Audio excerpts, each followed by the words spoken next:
तुकोबारायांचा भगवंताचा भक्ताविषयी चित्तप्रज्ञ प्रकरण पटवून देणारा चाड कडव्याचा अभंग आजच्या कीर्तन रूपे सेवेकरता निवडलेला आहे.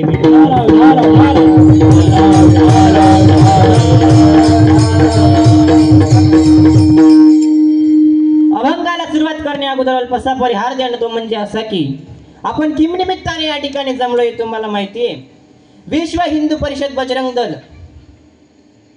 जे या ठिकाणी तरुण आहेत त्या तरुणांनी एक आयोजन केलं आहे ते म्हणजे बलिदान मास.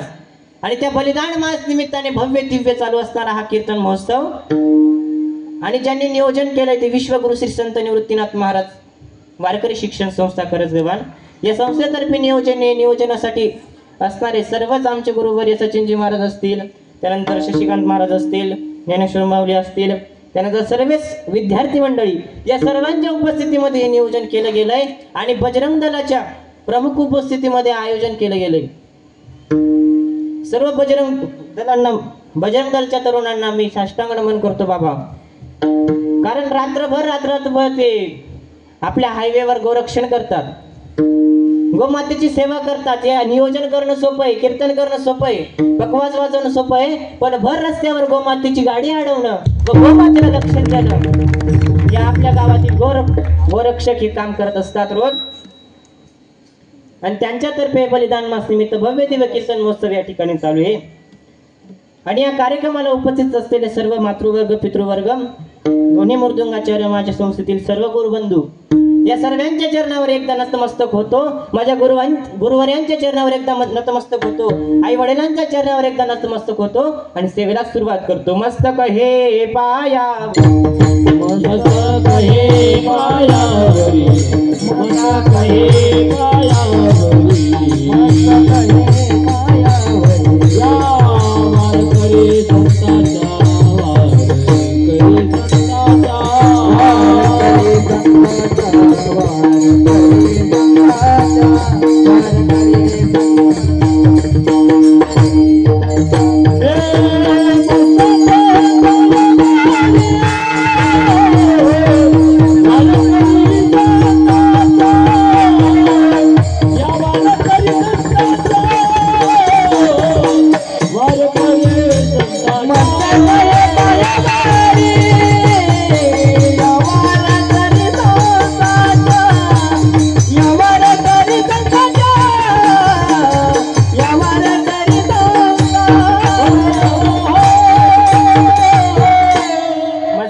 प्रस्तुत अभंगाद्वारे जगद्गुरु तुकोबाराय सांगतात. थोडा आवाज पुढच्या मॉनिटर. प्रस्तुत अभंगाद्वारे जगद्गुरु तुकोबाराय सांगतात की देव भक्ताचं काम करत असताना कधी अंतकरणात लाज धरत नाही लाज धरीत. देव भक्ताचं काम करत असताना अंतकरणात कधी लाज धरत नाही, एका तिळा इतकी शंका देव धरत नाही. आपल्या भक्ताचं काम करत असताना कधी प्रतिष्ठेचा विचार भगवंत करत नाही. साधा वया भक्ती काज नाही लाज धरीत. आणि जो देव आपल्या भक्ताचं काम करत असताना कधी अंतकरणात लाज धरत नाही, संकोच बाळगत नाही ना, अशा देवाला जगद्गुरु तुकोबाराय शरण जायला सांगतात. एसे आसे शरण जावे शक्ती जेवेन वंची. हा झाला पहिल्या आणि दुसऱ्या दोन कडव्याचा अर्थ. अभंगाच्या तिसऱ्या चरणात जगद्गुरु तुकोबारायला एका साधकाने प्रश्न केला, महाराज देव भक्ताचं काम करत असताना लाजत नाही एक, म्हणून त्या देवाला शरण जायचं असं तुम्ही सांगता, पण देव नुसतं कामच करतो का, अजून काही करत नाही का? त्यावेळेला जगद्गुरु तुकोबाराय म्हणतात, असं कुठं होतंय का? देव फक्त कामच कस काय करणार? एखाद्या वेळेस जर भक्तावर काही आटी घटीचा मरणही प्रसंग एखाद्या वेळेस जर भक्तावर आला तर देव काय करतो? भीष्मपण केला खरा धनुर्धरा रक्षिले. मग जगद्गुरु तुकोबारायला परत एक साधकाने प्रश्न केला, बाबा देव भक्ताचं रक्षण करतो, अर्जुनासारखा निष्ठावंत भक्त भीष्माचार्याने पण केला की उद्या सकाळी निष्पांडवी पृथ्वी करणार, अर्जुन वाचणं शक्य नव्हतं. अशा वेळेला भगवंताने भीष्माचाही पण खरा केला आणि अर्जुनालाही मरू दिलं नाही. हा तिसऱ्या कडव्याचा अर्थ जगद्गुरु तुकोबारायांना परत सांगितलं. का हो तुकोबाराय, हे तुम्ही सर्व सांगता पण हे तुम्हाला माहितीये का हे देवच करतो असं? हे तुम्हाला माहितीये का? त्यावेळेला तुकोबाराय सांगतात, तुका म्हणे साक्षाती. तुकोबाराय सांगतात देव भक्ताच्या बाबतीमध्ये किती कृपाळू आहे, किती दया सिंधू आहे, किती कृपा सिंधू आहे, किती करुणा गण आहे, याची मला खात्री आहे, याची मला जाणीव आहे, याची मला साक्ष आहे. तुकोबा या अभंगाच्या शेवटच्या चरणात सांगतात, तुका म्हणे साक्ष हाती तुम्या चित्ती धरी येला, ऐसे आसे शरण जावे शक्ती जीवे न वंची. असा साधा सोपा सरळ चाड करव्याचा अर्थ आणि झाला आपलं कीर्तन. विठाला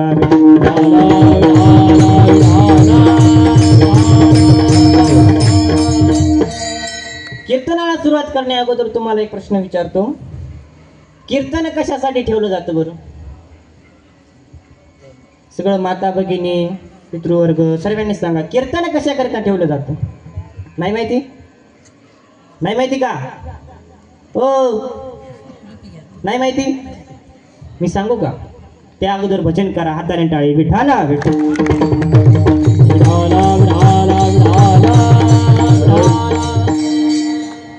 तुम्ही बघा, रात्रीची भाजी खराब होऊ नये म्हणून आपण कुठं ठेवतो बरं? घरात फ्रीज आहे ना? आहे का फ्रीज? आपण रात्रीची भाजी खराब होऊ नये म्हणून फ्रीज मध्ये ठेवतो, दूध खराब होऊ नये म्हणून फ्रीज मध्ये ठेवतो, फळे खराब होऊ नये म्हणून फ्रीज मध्ये ठेवतो, भाज्या खराब होऊ नये म्हणून फ्रीज मध्ये ठेवतो. त्या प्रकारे रात्रीची भाजी खराब होऊ नये म्हणून फ्रीज मध्ये ठेवतो, रात्रीचं दूध खराब होऊ नये म्हणून फ्रीज मध्ये ठेवतो. त्या प्रकारे आजच्या कलियुगातला माणूस खराब होऊ नये त्यामुळे त्याला कीर्तनात ठेवलं जातं. विठाला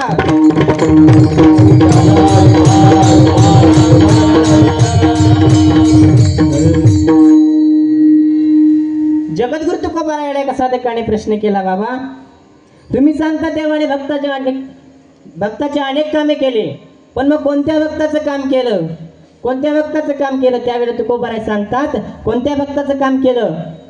काकड्याच्या 3ऱ्या मालिकेच्या पहिल्या अभंगात सांगतात महाराज, उच्च नीच काही नेने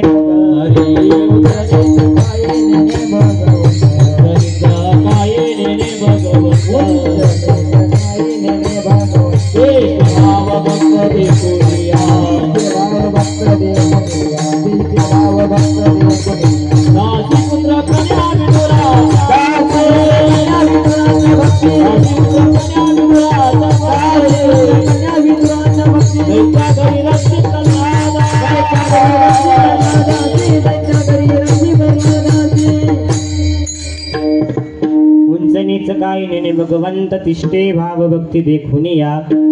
या ठिकाणी तुकोबा राय सांगतात, देवभक्ताचं काम करत असताना ना गरीब ना श्रीमंत कुठल्याही प्रकारचा जातीवादाचा विचार भगवंत करत नाही, कुठल्याही प्रकारचा प्रतिष्ठेचा विचार भगवंत करत नाही. आपल्या भक्ताचं काम करत असताना मग तुकोबा रायला विचारलं, कोणत्या भक्ताचं काम केलं?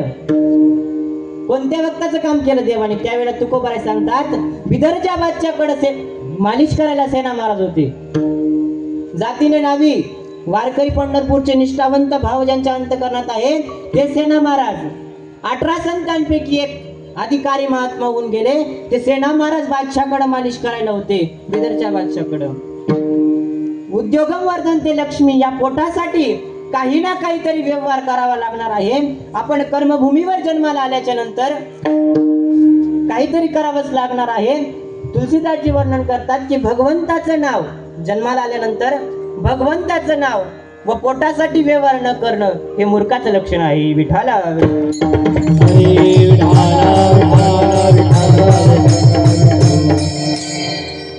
मग सेना महाराज बिदरच्या बादशाहकडे होते दादा मालिश करायला बिदरच्या बादशाहकडे होते. एके दिवशी रात्री 1 वाजता बादशाहची पाठ दुखू लागली.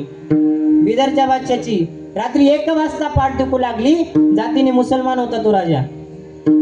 प्रधानाला आवाज दिला, प्रधान जी, अरे पाठ दुखती पाठ, काय काम करायचं आलमपणा, माझ्या सेनेला बोलून आणा. एवढ्या रात्री 1 वाजता कशी तरी तगमग 2:30 वाजेपर्यंत काढले आणि 2:30 वाजता एका सेवकाला बोलवलं, जा आता सेनेला बोलवावंच लागतं म्हटले. आणि जर पहाटे 3 वाजता सेना महाराजांच्या घरी एक सेवक गेला, दारावर थाप मारली ना आवाज दिला, सेना. सेना महाराजांची बाई बाहेर आली, कोण? मी बादशाहचा नोकर, काय काम माय बाप? बादशाहची पाठ दुखते, सेना महाराजांना बोलवलं मालिश करायला, देते पाठवून. बिदरचा बादशाहचा निरोप आला, सेना महाराज पूजा करायला बसले. महाराज काय सेना महाराजांची पूजा होती.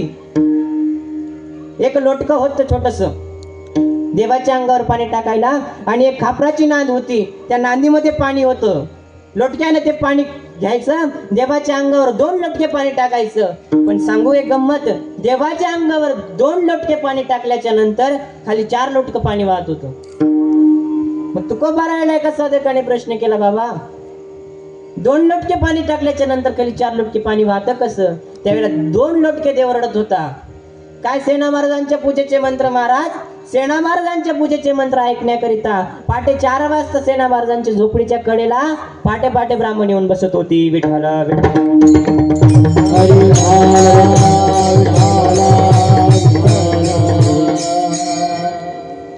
दशग्रंथी ब्राह्मणापेक्षाही कितीतरी पटीने ज्यांची विद्वत्ता आहे ते सेना महाराज पूजा करायला बसले. काय सेना महाराजांची विद्वत्ता? वेदाच्या ऋचा ज्या वेळेला सेना महाराज गात होते त्या ऋचा ऐकल्याच्या नंतर भगवान परमात्मा प्रसन्न व्हायचे. बस सेना महाराजांकडे बघत असताना देवाच्या डोळ्याला पाणी येतं. काय माझा सेना मंत्र म्हणतोय? मग तितकं देव रडत होते. 2 लोटके देव रडत होते.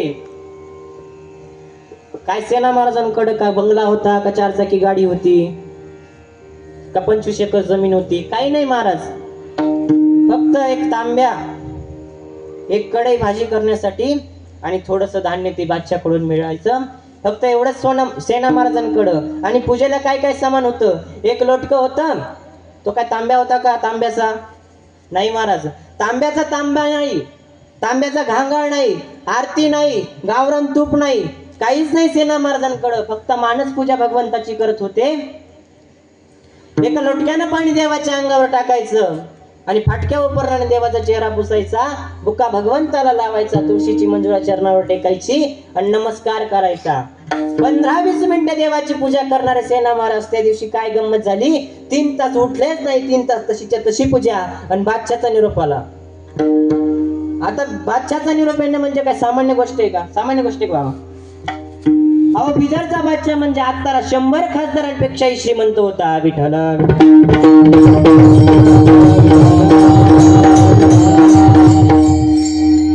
बिदरचा बादशाह म्हणजे आत्ताच्या 100 खासदारांपेक्षाही श्रीमंत. एका सरदाराकडे 22 घोडे होते. असे 22 सरदार, बादशाहकडे 22 सरदार होते आणि 22 सरदारांकडे 844 घोडे. प्रत्येकाकडं 844 घोडे एका सरदाराकडे होते. ते पण आपल्या लग्नाच्या घोड्याच्या वाणी नाही, लग्नाच्या घोड्याच्या वाणी नाही. देवमनकंठी ही एक जात आहे घोड्याची, त्या देवमनकंठी घोड्यांची असे 844 घोडे एका सरदाराच्या ताब्यामध्ये आहेत. प्रत्येक घोड्याच्या तोंडामध्ये अर्धा किलो सोन्याचा लगाम.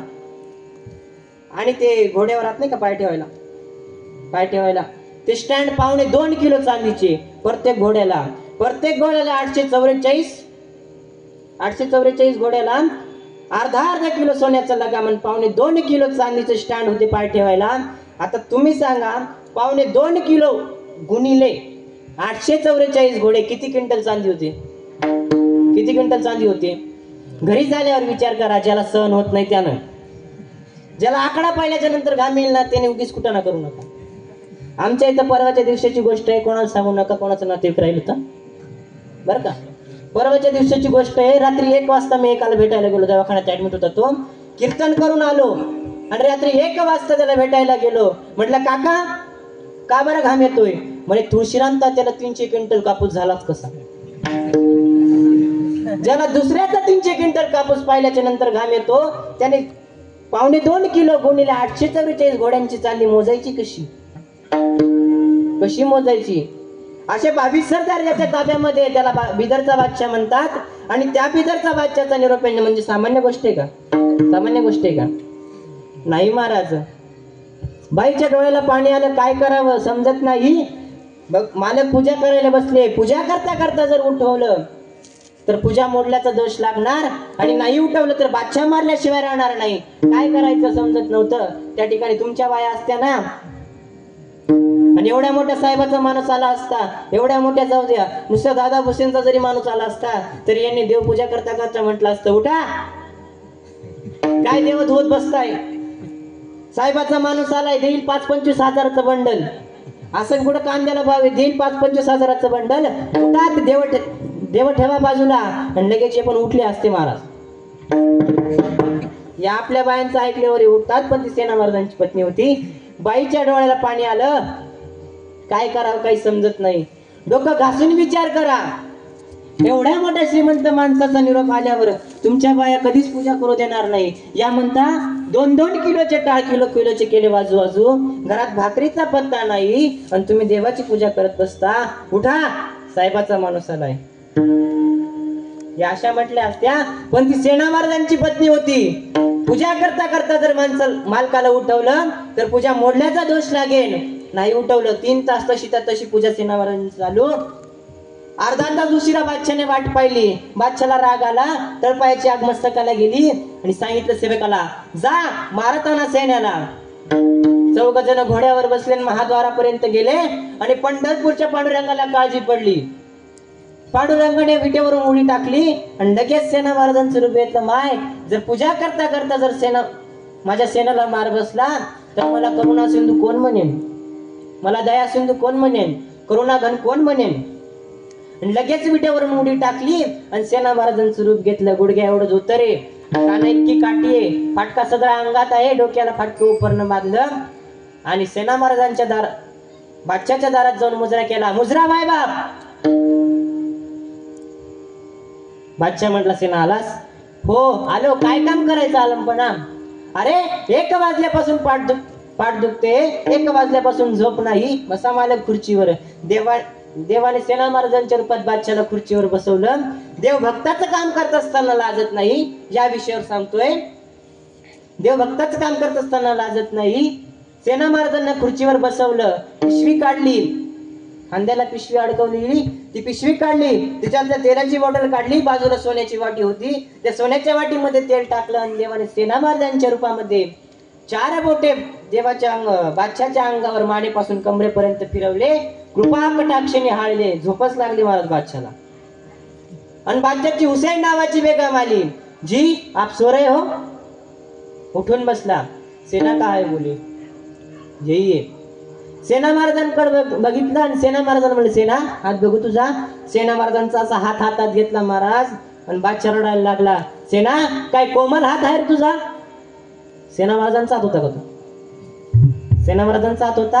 अहो, जगाच्या मालकाचा हात होता. विश्वाच्या ताब्यात त्याला देव म्हणतात. आणि त्या जगाच्या मालकाचा, ब्रह्मांड चालकाचा हात सेना महाराजांनी बादशाने हातात घेतला आणि नुसता हात असा दाबूच लागला. काय कोमल हात आहे सेना तुझा?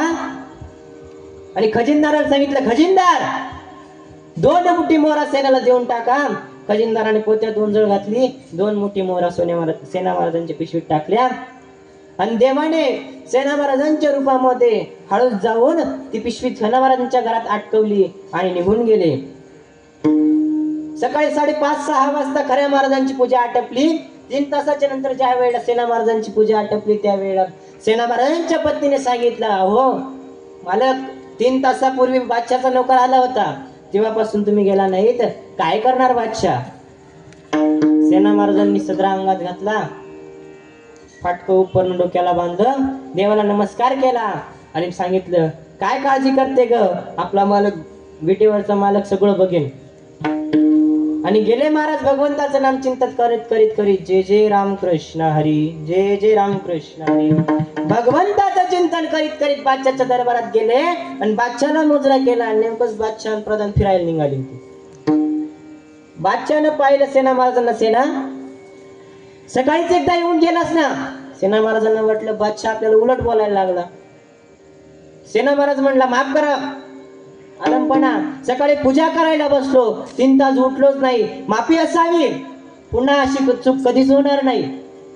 बादशाह म्हटला, सेना काही अडपड झालाय रे, सकाळी 3 वाजता तू येऊन गेला, 2 मोठी मोहरा दिल्यात तुला, अजून पाहिजे का काय, अजून पाहिजे का काय? सेना महाराजांनी पिशवी उघडली, पिशवीमध्ये डोळे पडतील अशा मोहऱ्या होत्या. तसेच उलट फिरले, तोंडात तुपर्ण घातलं आणि रडत रडत घराकडे गेले. रडणारे मालक बायकोने पाहिल्याने मनात विचार केला, नक्कीच बादशाने मारलंय. मालक घरी आले, हिने विचारलं, मालक तुम्हाला बादशाने मारलं? नाही मारलं. मग रडता का? अगं तू पूजा करता करता मला उठवायला पाहिजे होतं ग, तू पापीनेस. तू पूजा करता करता मला न उठवल्यामुळं माझ्या जगाच्या मालकाला माझं रूप धरून बादशाची पाठ चोळावी लागली.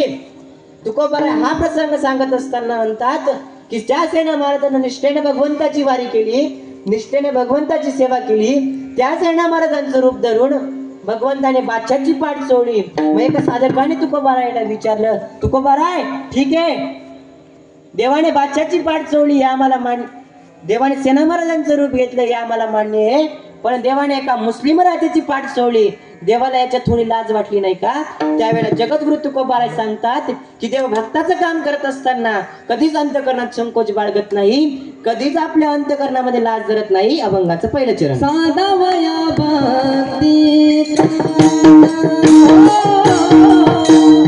साधावया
साधावया भक्ती काज नाही लाज धरीत. देव भक्ताचं काम करत असताना लाजत नाही, हा आपला विषय चालू आहे. नाही लाज धरीत. एकदा अर्जुन काम्यक नावाच्या वनामध्ये गेला आणि काम्यक नावाच्या वनामध्ये अर्जुन पोहोचला. काय रम्य वन होतं महाराज ते.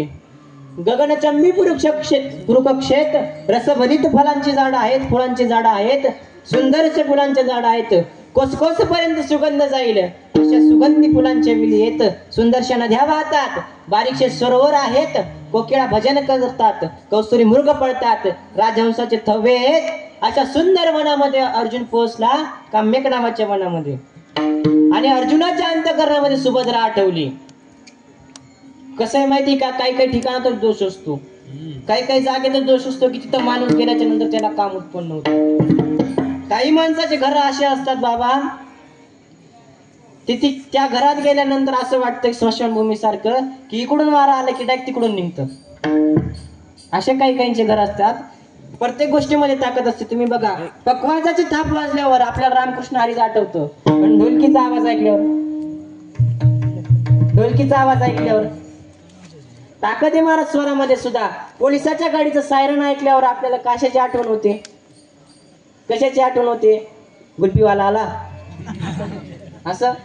आणि ॲम्ब्युलन्सचा आवाज ऐकल्यावर आनंद होतो, वा वा वा लईच बरं झालं आपल्या गावात ॲम्ब्युलन्स आली. असं वाटतं काहीतरी अघटित कृत्य या ठिकाणी आपल्या गावामध्ये घडलेलं आहे म्हणून ती ॲम्ब्युलन्स येते, हे आपल्याला लगेच समजतं. ताकद येते आवाजामध्ये सुद्धा. मग प्रत्येक गोष्टीत ताकद. पण काम्यक नावाच्या वनामध्ये जो काही माणूस जात होता त्याला काम्यक नावाच्या वनामध्ये गेल्याच्या नंतर काम उत्पन्न होत होता. आणि त्या वनामध्ये अर्जुन पोचला ना, अर्जुनाच्या अंतकरणात सुभद्रा आठवली. पाहत्या काम्यक वनी आठवली सुभद्रा जयाची, धरुणी काम पियुषापणे प्रगटला. भविष्योत्तर पुराण सांगते अर्जुनाच्या अंतकरणात सुभद्रा आठवल्या बरोबर भगवंताने तात्काळ सुभद्रेचं रूप घेतलं ना अर्जुनाच्या समोर गेले. अर्जुन म्हटलं आलीस? हो. किती वेळपासून मी तुझी वाट पाहतोय, पण खरंच तुझं माझ्यावर लई प्रेम आहे. पण आलीस तू? 2-3 घंटे सुभद्रा वनामध्ये फिरलीन झाले अदृश्य. 2-4 दिवसाला अर्जुन घरी आले. आणि घरी आल्याच्या नंतर सुभद्रेनं पाणी दिलं पाय धुवायला, पाय पुसायला टावेल दिला, आसन टाकलं बसायला आणि लगेच ट्रे मध्ये दूध आणि पाणी घेऊन आली. अर्जुनानं पाणी पिलं आणि दुधाचा ग्लास हातात घेतला आणि सुभद्रेकडे असा पाहू लागला की जसं नवीन पाहिल्यासारखं. सुभद्रा म्हणाली, मालक असं नया नवाळ पाहिल्यासारखं काय पाहत आहे माझ्याकडं? म्हणले सुभद्रा, अगं परवाच्या दिवसासारखे तू दिसतच नाही. सुभद्रा म्हटली, 8 दिवस झाले यांची माझी भेट नाही, मग परवाच्या दिवशी यांनी नेमकी सुभद्रा कोणती पाहिली? नेमकी कोणती सुभद्रा? तिला घाम आला ना बिचारीला. नेमकी कोणती सुभद्रा पाहिली? लगेच अर्जुनाने सांगितलं, सुभद्रे खरंच त्या दिवसासारखे तू दिसतच नाही. मालक वेडे हात का काय? अहो 8 दिवस झाले तुमची माझी भेट नाही, परवाच्या दिवशी कोणती सुभद्रा पाहिली तुम्ही? अर्जुनाने तलवारच उचलली. महाराज मारणार. धर्मराजा दाबात आला. अर्जुना का मारतोस? दादा एक खोटं बोलते, काय झालं? परवाच्या दिवशी काम्यगडावाच्या वनामध्ये ही आणि मी 2 तास सोबत होतो.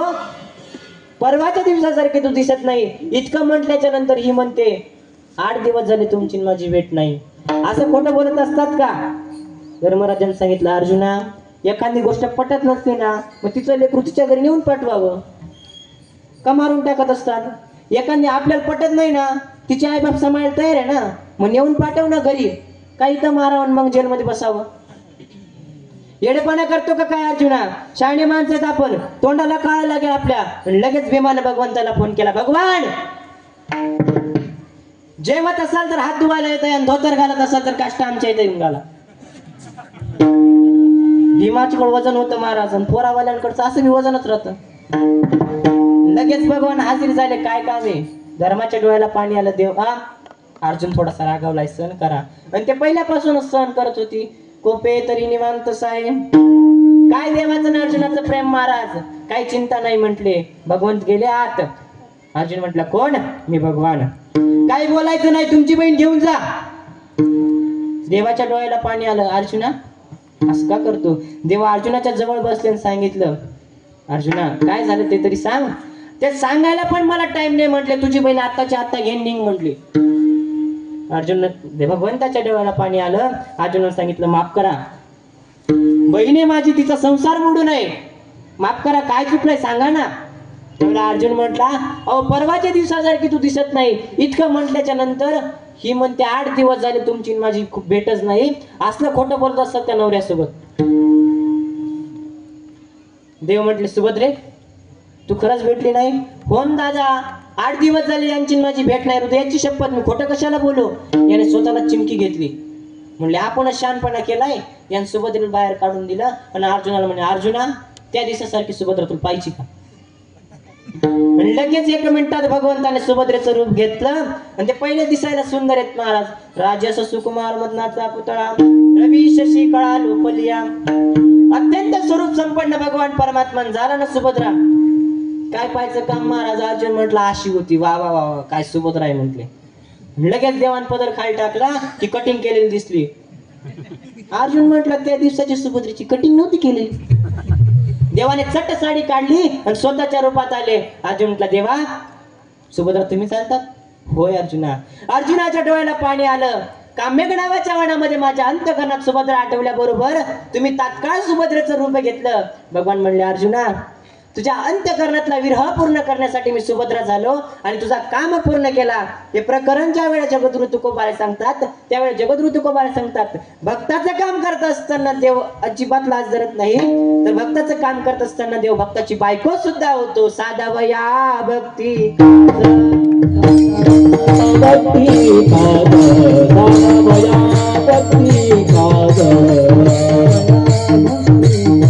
नाही राज गरित नाही राज गरित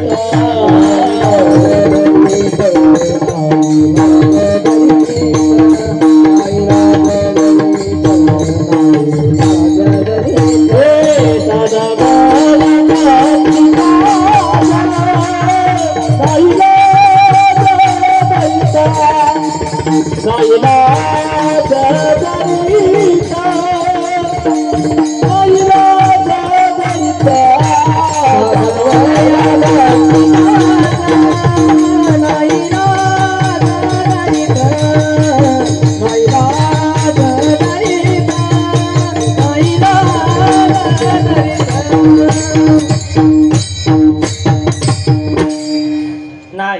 लाज धरीत. देव भक्ताचं काम करत असताना लाज धरत नाही. याच्यावर सांगतोय सेना महाराजांचं रूप धरून मात्याची पाठ सोडली, सुभद्रेचं रूप धरून अर्जुनाचं काम पूर्ण केला. म्हणून देव भक्ताचं काम करत असताना लाज धरत नाही. एका पोरीचं लग्न झालं बाबा. लग्न पोरांचे पोरींचेच होतात, मसड्यांचे थोडी होतात. लग्न झालं, मोठ्या घरची मुलगी, नवरदेव गेला, मुलगी बघितली, सुंदर नवरदेव महाराज. आपल्या नवरदेवा निसर्गा नाही, आमच्या गावाला 1 आणि 150 पोरी पाहिल्या. 150. मी त्याला म्हटलं अरे लाज वाटते का नाही तुला? 150 पोरी पाहिल्या. 150. किती वेळेस अजून लोकांचं लेकरू पाहतोय, एखादी पसंत करून लग्न कर ना. तो म्हटला महाराज आम्ही 3-4 महाराज लोक सोबतच होतो. तो म्हटला महाराज माफ करा, आता गेलो का म्हणले डायरेक्ट लग्नच करतो. आणि गेला महाराज पोरगी बघायला. गेला आणि डायरेक्ट पोरीच्या बापाला म्हटला, पोरगी नाही बघितली आहे का नाही ते नाही विचारलं. म्हणला मला तुमची पोरगी पसंत आहे, मला लग्न करायचंय. पण पोरीची माय म्हटली तुला नाही द्यायची, द्यायची नाही तुला. त्यावेळेला पोरीचा बाप म्हटला अगं वेडीस का काय, आपल्या पोरीला पोरगा बघायला आलं तू म्हणले द्यायची नाही. म्हणलं नाही द्यायची सांगितले ना. ठीक आहे म्हणले नाही द्यायची, पण काय द्यायची नाही त्याचं सांग. म्हणले अगोदर मलाच पाहायला आला होता विठ्ठल.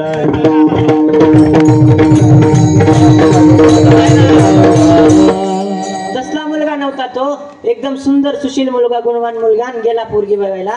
पोरगी बघितली, लग्न लागलं. वारकऱ्याच्या घरची मुलगी आहे. संध्याकाळी वरात झाली, दुसऱ्या दिवशी सत्यनारायणाची पूजा झाली. 12 वाजेपर्यंत सत्यनारायणाची पूजा झाली. 1 वाजेपर्यंत माणसं जेवले. आणि 2:30 वाजता पोरीने कचरा चौक झाडला आणि कचरा टोपलीत भरला. आपल्या संस्कृतीत नियम आहे लग्नाच्या नंतर काठापदराचं लुगडं सोडायचं आणि कामाला लागायचं. ही हिंदूची संस्कृती. आणि 1.25 महिना मुलीला बसवून ठेवायचं मग कामाला लावायचं, ही यांची संस्कृती. बरोबर. आपल्यात तसं नसतं. आपल्यात पोरीच्या आईने पोरीला शिकवायचं आणि सासरवाडीत गेल्यावर पोरीनं काम करायचं आणि तिला नाही जमलं का मग सासून म्हणायचं हेतून माहिती काढतो. म्हणून अगोदरच पोरीला चांगलं शिकवायचं महाराज. आणि वारकऱ्याच्या घरची मुलगी बरं का, वारकऱ्याच्या घरची मुलगी आहे. सत्यनारायणाची पूजा झाली 12 वाजेपर्यंत. 1 वाजेपर्यंत माणसं जेवली. 2:30 वाजता पोरीने चौक झाडला आणि कचरा टोपलीत भरला आणि कचरा टाकायला निघाली. आता नवीन नवीन लग्न झाल्यावर काय असतं, नवरीच्या सोबत एक पोरगी असते. एक पोरगी असते नवरीच्या सोबत, ती पोरगी असते. हिच्या सोबत बी होती महाराज. ही कचरा टाकायला निघाली आणि पोरीने सांगितलं वहिनी मी पण येऊ का कचरा टाकायला. ही म्हणले चला ताई. नवरी म्हणले चला. नाकातून चौकडून शंभर गळतं तिला आव जाव करावं लागतं, कारण नणद असते ना ती, तिला फार नाक पुसायची अक्कल नाही. पण चला ताई. ताईत गेली कचरा टाकायला. तिचं एक लाईट गेलेलं होतं. तिचं एक लाईट गेलेलं होतं महाराज. गेले कचरा टाकायला आणि नेमकीच गावातून एक दिंडी पंढरपूरला चालली होती भजन करत करत. जय जय राम कृष्ण जय जय राम कृष्ण हरे राम कृष्ण हरे जय जय राम कृष्ण हरे जय जय राम कृष्ण हरे जय जय राम कृष्ण हरे जय जय राम कृष्ण हरे जय जय राम कृष्ण हरे जय जय राम कृष्ण हरे जय राम कृष्ण हरे.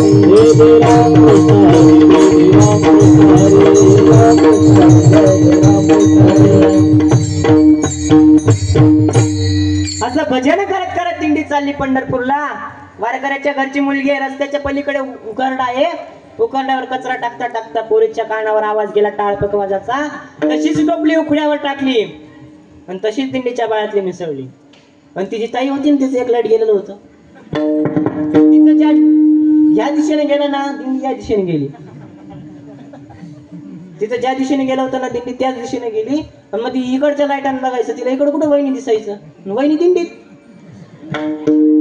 अर्धा तास झाला, 1 तास झाला. 3-4 लाखाचं सोनं नवरीच्या अंगावर आहे. दिंडीमध्ये सर्व म्हाताऱ्या होत्या महाराज. आणि त्या का बरं माहिती का, त्यांना सुनेनं हाकलून दिलेलं होतं. अशा म्हाताऱ्या त्या दिंडीत होत्या. मग ती पोरगी एकटी होती, मधोमध पोरगी आणि आजूला चौबाजूला म्हाताऱ्या. कशाला कोणी विचारत तिला बाई तू कुठली कशाला आली, एवढं अंगावर सोनं आहे कशाला कोणी विचारतं. आणि ती जी एका लाईटावाली होती ना ती घरी गेली दादा. आणि घरी गेली सासूने विचारलं बाबे वहिनी कुठे? इकडे झाल्यात ना. आणि दिंडी या दिशेने गेली, ती या दिशेने बघती. इकडे झाल्यात ना. अर्धा घंटाभर सासूने घर पाहिले, ये घर पाय ते घर पाय, ये घर पाय ते घर पाय. पत्ताच नाही सकूचा. तिचं नाव सकू होतं, संत सखूबाई. तिचं नाव सकू होतं. आणि मग अर्धा घंटा झाला, सासू म्हणे सगळं घर पाहिलं पण पत्ताच नाही मावा. अर्धा तासाच्या नंतर सासरा आला. सासराने विचारलं, सुनबाई कुठे? अर्धा तास झाला, पत्ताच नाही. पत्ताच नाही म्हटलं, अर्धा तास झाला, कुठे गेली सापडत नाही. सासूला घाम, सासऱ्याला घाम. माग पडवीत वसरी विहीर होती. त्या विहिरीमध्ये लाईट लावलं, पाहू लागले विहिरीत पडली का काय. पण सापडत नाही महाराज. 4 घंट्याच्या नंतर नवरा आला बाहेरून. विचारलं, माय ती कुठे गेली? बाळ्या, तोंडाचं पाणी पळालं, तुझी पोरगी, तुझी नवरी सापडत नाही, बायको सापडत नाही. याला तर काही उमजायलाच नाही लागलं महाराज. कारण नवीन लग्न झाल्याच्या नंतर बायको आरवणं इतकं सोपं आहे का? आमच्या गावाला मागच्या शुक्रवारी एक लग्न झालं. सांगू नका, कोणी आला असन तर मग गुपचूप तोंडाला कुलूप लावून ऐका. त्याला बी फोन लावू नका, नाही तर तो माय म्हणत दांडकं घेऊन सुटा. काय लावलं मला. शुक्रवारी लग्न झालं आणि परवाच्या दिवशी त्याची बायको येणार होती. आम्ही नेमकंच गाडीने निघालो, मी चेतन महाराज गाडीने निघालो. तो आम्हाला भेटला. म्हणलं, सर्जा काय कुठं चालला? म्हणले, आमच्या ते येणार आहेत आज, मग त्यांना सौंदर्याला घ्यायला चालू स्टँडवर. म्हणतं, बरं मग बैल बिल कुठं? म्हणले, सकारांता त्याच्या हवाले बैल केले आणि मग तिला न्यायला चाललो स्टँडवर ऑटो घेऊन. गेला महाराज. सकाळच्या 7ला गेला, संध्याकाळच्या 7 वाजेपर्यंत थांबले. ती आलीच नाही. ती. याला आला ना राग. रागात संध्याकाळी आला. परत आम्हाला भेटला घराजवळ. म्हटलं, काय सर्जा, काय झालं? आल्या का वहिनी? अरे पागल कंडक्टर आहे तो, त्याला काही समजत का नाही? साऱ्या म्हाताऱ्याच उतरवल्या त्यानं. म्हटलं, पागल कंडक्टर आहे, तुझी बसली नाही तर उतरण कुठून? नाही म्हटले, पागल कंडक्टर आहे, साऱ्या म्हाताऱ्याच उतरवल्या. म्हणे, फोन द्या तुमचा. म्हणतं, कशाला? गावात म्हणजे फोन करायचं सासरवाडीला. म्हणतं, आयेक फोन नको करू, कशाला मनाने सासरवाडीला फोन लावतो?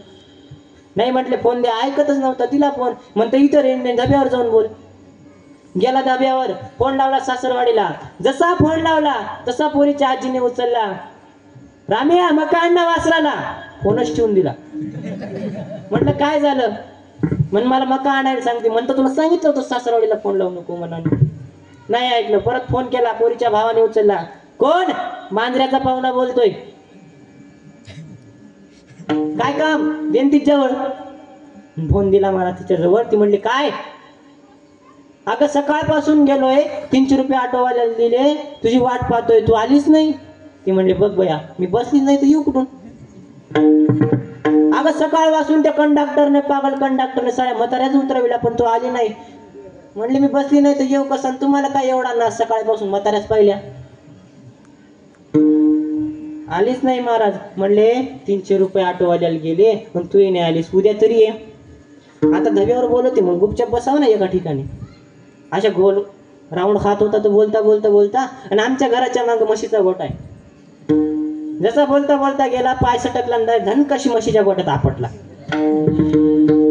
ही लग्न झाल्याची परिस्थिती बाबा. मग हीच परिस्थिती असेल ना सखूबाईच्या नवऱ्याची. बायको हरवल्यावर हीच परिस्थिती असेल ना सखूबाईच्या नवऱ्याची. सासूला घाम, सासऱ्याला घाम, नवऱ्याला घाम.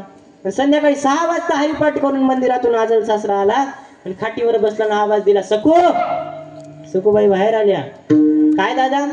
चहा कर ना बाई. सासू म्हणाल्या, बाई 3 तास झाले आम्ही चौकात रडू लागलो. म्हणले, मी ऐकू लागली. म्हणे, मग बाहेर का म्हणे आलीस? आत्या, आमच्या घरी नियम एकदा हरिपाठाला बसले की बोलत नसतात. मग ती खरी सकू होती का महाराज? जगाच्या मालकाने सखूबाईचं रूप घेतलं आणि देवघरातून बाहेर आल्या. खरी सकू गेली होती पंढरपूरला. खोटी सकू आली महाराज.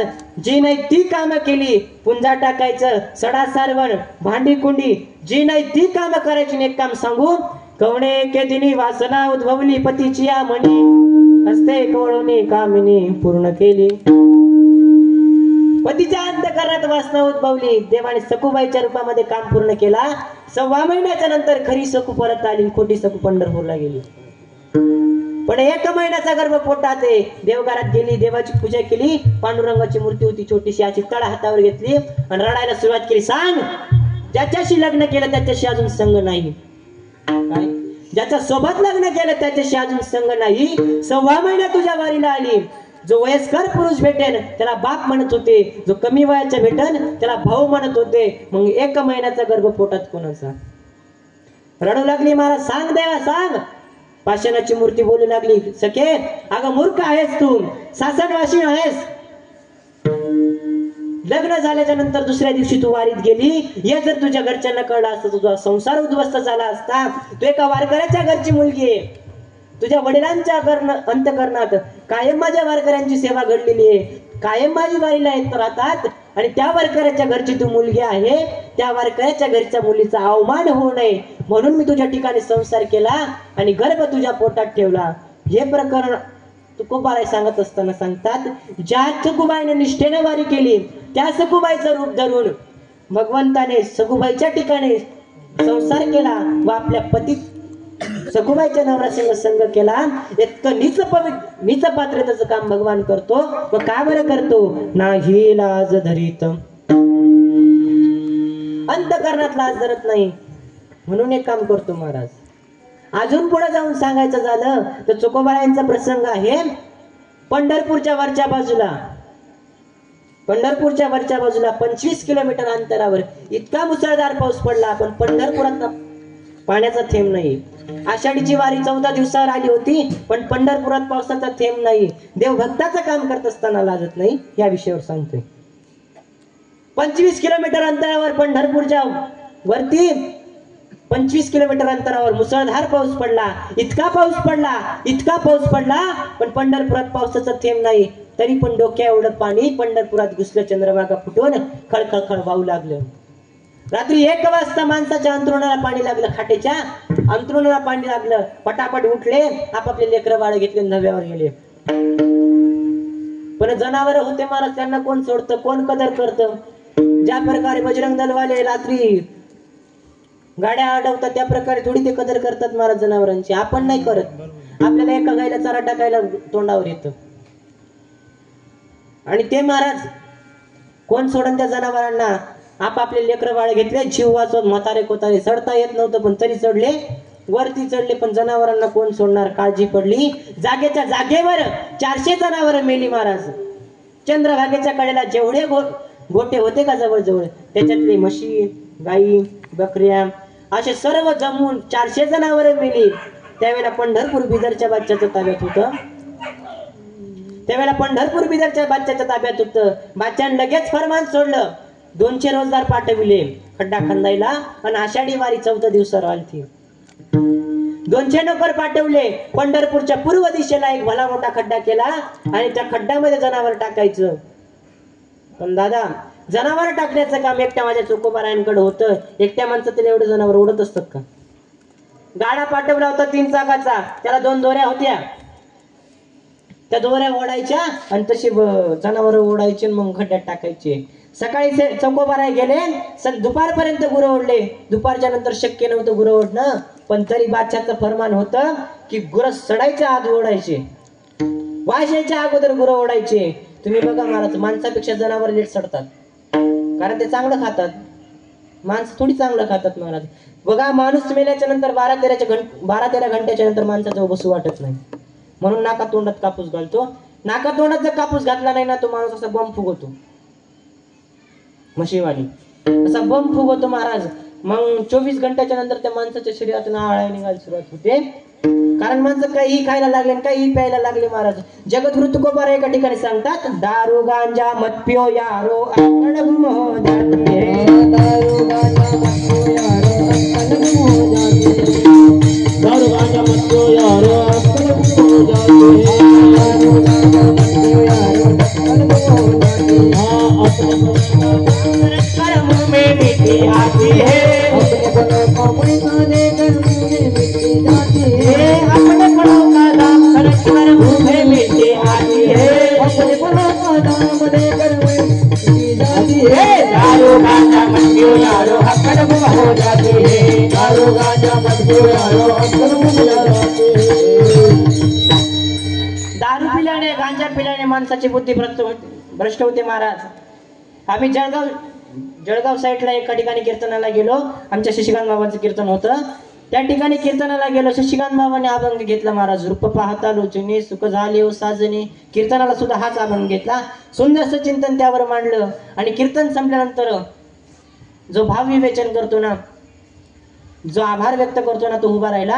आणि आमच्या शशिकांत महाराजांनी खूप सुंदर कीर्तन केलं असं सांगू लागला. एक दारोडा पिऊन आलेला होता. असा समोरच बसलेला होता. तो समोर बसलेला होता आणि तो उठला महाराज भर कीर्तनात. म्हणे कशाचं भारी कीर्तन केलं, काही समजतं का? म्हणजे त्यांनी अभंग चुकीचा म्हटला. अभंग चुकीचा म्हटला. सर्व गायनाचार्य मंडळी, पकवाज मंडळी सर्वांचा अभंग पाठ, गावातल्या लोकांचा अभंग पाठ, एवढ्या सर्वांना बरोबर वाटला आणि याला एकट्याला चुकीचा वाटला. माणसाची बुद्धी भ्रष्ट होते दारू गांजा पिल्याने, हे सांगतोय तुम्हाला. म्हटलं मग कसा आहे बरं तो अभंग? म्हण मी सांगतो तसा आहे. आपण कसा म्हणतो? रूप पाहता लोचने सुख झाले ओ साजनी. तो हा विठ्ठल बरवा, तो हा माधव बरवा. बहुत सुकृताची जोडी म्हणून विठ्ठली आवडी. सर्व सुखाची आगर बापरकमा देवीवर. आपण असा अभंग म्हणतो. पण मग त्याने सुरुवात केली महाराज म्हणायला. रूप पाहता लोचने चला दारूच्या दुकानी. तो हा विठ्ठल बरवा, किती पेवानी ते ठरवा. बहुत सुकृताची जोडी, बहुत सुकृताची जोडी, कपात होता थोडी थोडी. तो हा विठ्ठल बरवा, किती घेवानी ते ठरवा. सर्व सुखाचे आगर एवढ्यात भागेल का हो बर. तो हा विठ्ठल बरवा, किती घेवानी ते ठरवा. अशी त्या माणसाची बुद्धी भ्रष्ट झाली महाराज. म्हणून दारू पिल्याच्या नंतर माणूस काय बोलन काय करण सांगता येत नाही. म्हणून माणसं काही खायला लागले आणि काही प्यायला लागले. 1947 पासून लोकांनी काही खायला सुरुवात केली. इतकं खायला सुरुवात केली की माणसाच्या शरीरात वेगवेगळे प्रकारचे आजार निर्माण व्हायला सुरुवात झाली. कॅन्सर सारखा आजार माणसाच्या शरीरात आता येऊ लागला. सध्याच्या काळामध्ये कॅन्सरचं प्रमाण फार वाढलं. माणसाने काही खायला सुरुवात केली महाराज. पण ते पशु होते, ते चांगलंच खात होते. ते थोडे आपल्याकडे मंचुरियन, नूडल्स, दारू, गांजा असं थोडी खात होते. शेवाळ्या कोणच्या त्या ते चीनचे लोक बनवता महाराज. काही खाता महाराज. ते साप राहो विचू राहो काही, त्यांना कसं काही होत नाही तो प्रश्न पडतो मला. आपल्या विंचू चावला ना, आपण इतके नसतो. बँड लावलेला राहिली, बँडला मागे टाकतो पण इतकं नसतो. का बर? विंचू चावला पण ते तसेच कच्चे खाऊन जातात महाराज. त्यांना कसं काय होत नाही. आणि ते लोक ते मंचुरियन बनवतात, त्यांचा अंगाचा घाम पाहिला असे करतात, असे तेलात चिपडतात. मग तेच आपण खातो. इतकं काही घाण खायला लागले लोक. मग ते पशु होते, ते चांगलं खात होते. बादशाचं फरमान 3 दिवसाच्या आत गुरं ओढली गेली पाहिजे, वासनेच्या आत ओढली गेली पाहिजे. दुपारपर्यंत चोकोबारायांनी गुरं ओढली. चोकोबारायांची पत्नी दुपारी भाकरी घेऊन आली. एक भाकर खाली चोकोबारायने. चोकोबारायांच्या अंगाला ताप आला होता. मालक ताप आलाय तुम्हाला? असू दे. किती गुरं राहिले मालक? 350. 400 गुरं मेली होती, 50 ओढून टाकले. 350 गुरं राहिली आहेत. 2 दोऱ्या होत्या. एक दोरी चोकोबारांच्या खांद्याला अडकवली आणि एक दोरी स्वतःच्या खांद्याला अडकवली आणि ओढायला सुरुवात केली. दुपारपासून संध्याकाळच्या 8 वाजेपर्यंत गुरं ओढले. या खांद्याला चोकोबारांच्या दोरी घासून बनियन फाटलं आणि खांद्यातून रक्त यायला सुरुवात झाली. बाईच्या अंगावरचं पातळ फाटलं आणि खांद्यातून रक्त यायला सुरुवात झाली. परत 8 वाजल्यापासून 12 वाजेपर्यंत दोरी ओढली. पण यावेळेस दोरी दुसऱ्या खांद्यावर होती. चोकोबारांच्या त्याही खांद्याला जखम झाली, बाईच्या त्याही खांद्याला जखम झाली. दोघी खांद्यात माळा आहेत. दोघी खांद्यांना दोरी कासली आणि परत पुन्हा वाढायला सुरुवात केली. 12 वाजेपासून 4 वाजेपर्यंत गुरं ओढली. पण आता दोऱ्या हाताने धरल्या होत्या. पण दोऱ्याच्या वेळेला हाताला कापायला लागल्या, हात तुटायची वेळ आली. त्यावेळेस चोकोबारांनी सांगितलं, अगं आता गुरं ओढायला एक जागा शिल्लक आहे म्हटले. 350 गुरं ओढली गेली होती, 50 गुरं शिल्लक आहेत. म्हणले कुठं? कमरेला दोरी बांधायची. बायकोने हात जोडले, मालक माफी असावी पण आता मला नाही जमणार. म्हण काय? म्हण का बरं? म्हणे 7 महिन्याचा गर्भ पोटात आहे. 7 महिन्याचा गर्भ पोटात असल्याच्या नंतर दोरी कशी बांधावी? हात जोडले चोकोबारांच्या पत्नीने. चोकोबारांनी सांगितलं, ठीक आहे तू जा घरी, ओढतो मी. एकट्याला कसे ओढतील एवढे? ओढतो मी, माझ्या पाठीमागं पांडुरंग परमात्मा आहे असं सांगितलं. चोकोबारांची पत्नी निघून गेली. चोकोबारांनी थोडीशी विश्रांती घेतली. आणि ओढायला सुरुवात केली. दोन मोठे मोठे बैल गाड्यावर टाकले आणि दोघी दोऱ्या स्वतःच्या कमरेला बांधल्या आणि ओढायला सुरुवात केली. ओढायला सुरुवात केली महाराज. पण जगाच्या मालकाला काळजी पडली. 11 वाजले आणि 10:30 वाजता शेज आरती झाली आणि ब्राह्मणांनी कुलूप लावून घेतलं आणि चावी घेऊन घरी गेले आणि झोपून गेले. इकडे देवाला काळजी पडली. देवाने उडी टाकली विटेवरून. चोखोबारायांकडे धावत गेले आणि दोघी दोऱ्या घेतल्या आणि स्वतःच्या खांद्याला अडकवल्या आणि दुसऱ्या दिवशी सकाळी 4 वाजेपर्यंत वारकरी काकड्याला येत नाही तोपर्यंत सर्व गुरु ओढून टाकली आणि परत विटेवर येऊन उभे राहिले. देव भक्ताचं काम करत असताना लाजत नाही याच्यावर सांगतोय. विटेवर येऊन उभे राहिले. सकाळी अनंत शास्त्री नावाच्या ब्राह्मणाने मंदिर उघडलं आणि दुधाची गागर, दयाची गागर, लोण्याचा गोळा, मधाची गागर, दळलेली पिठी साखर अशी सर्व एकत्र एका टोपल्यात केली आणि देवाच्या अंगावर टाकायला सुरुवात केली. देवाच्या अंगावर टाकायला सुरुवात केली. आंघोळ घालायला सुरुवात केली. पण मध आणि दही ज्या वेळेला देवाच्या अंगावर पडलं त्यावेळेला देव थरथर कापू लागला महाराज. देव थरथर कापू लागला का तर ती देवाची सुद्धा त्वचा आहे ना ती आपल्या त्वचावाणी थोडी आहे, येल्लाच्या गादड्यावाणी थोडी आहे, अशी जाड जरबी आलेली नाही महाराज. एकदम कोमल गुलाबाच्या पाकळ्यालाही लाजवेल अशी सुंदर त्वचा ज्याची आहे. रूप सावळे सुकुमार काणी कुंडल मकराकार.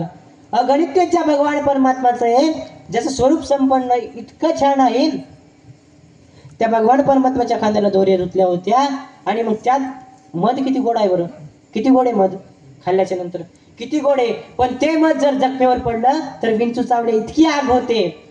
विंचू चावल्या इतकी आग होते आणि ते मध देवाच्या अंगावर दहीन मध पडल्याच्या नंतर देव असा थरथर कापू लागला. नामदेवराय त्या ठिकाणी प्रत्यक्ष आंघोळ बघायला होते. कोणाला दिसत नव्हते नामदेवराय पण प्रत्यक्ष त्या ठिकाणी आंघोळ करायला होते. नामदेवराय म्हणले इतक्या आंघोळी पाहिल्या पण कधी देवाने थरथर केलं नाही, आज का बरं थरथर करतो. नामदेवरायांच्या लक्षात आलं काहीतरी गडबड आहे. कुछ तो गडबड है दया. लगेच नामदेवरायाने चौकशी सुरू केली. ब्राह्मणाने कपडे घातले, तुळशीची मंजुळा ठेवली, आरती केली आणि बाहेर निघून गेले. नामदेवरायांनी दरवाजा आतून लावून घेतला, देवाला दम दिला. सांग आज थरथर का बरं कापताय. देवाने अंगरखा काढला आणि ही 2 ठिकाणे नामदेव महाराजांना दाखवली आणि सांगितलं नाम्या या ठिकाणी कातडी फाटली. कस काय. अरे माझ्या चोखोबारायांना गुरु ओढत नव्हते म्हणून त्यांच्या कमरेची दोरी आम्ही सोडली आणि स्वतःच्या खांद्याला अडकवली आणि गुरु ओढले. मग हे प्रकरण तेच नामदेवरायांचा अवतार. जगद्गुरु तुका अवतार नाम याचा. तुकोबाराय सांगतात मी प्रत्यक्ष बघायला होतो की जगाच्या मालकाने शूद्राच्या कुळात जन्माला आलेले तुकोबाराय त्यांच्या तर गुरु ओढत नव्हते म्हणून त्यांच्या कमरेची दोरी सोडली आणि स्वतःच्या कमरेला अडकवली. तुकोबाराय हे उदाहरण सांगतात की साधा वया भक्ती काज नाही लाज जरीत. देव भक्ताचं काम करत असताना लाजत नाही. देव भक्ताचं काम करत असताना लाजत नाही. अनेक संतांचे काम भगवंताने केले. कोणाकोणाचे काम केले. कोणाकोणाचं काम केलं. तुकोबारायांचं केलं, एकनाथ महाराजांचं केलं, सखुबाईचं केलं, असे अनेक संतांचे काम भगवंताने केले.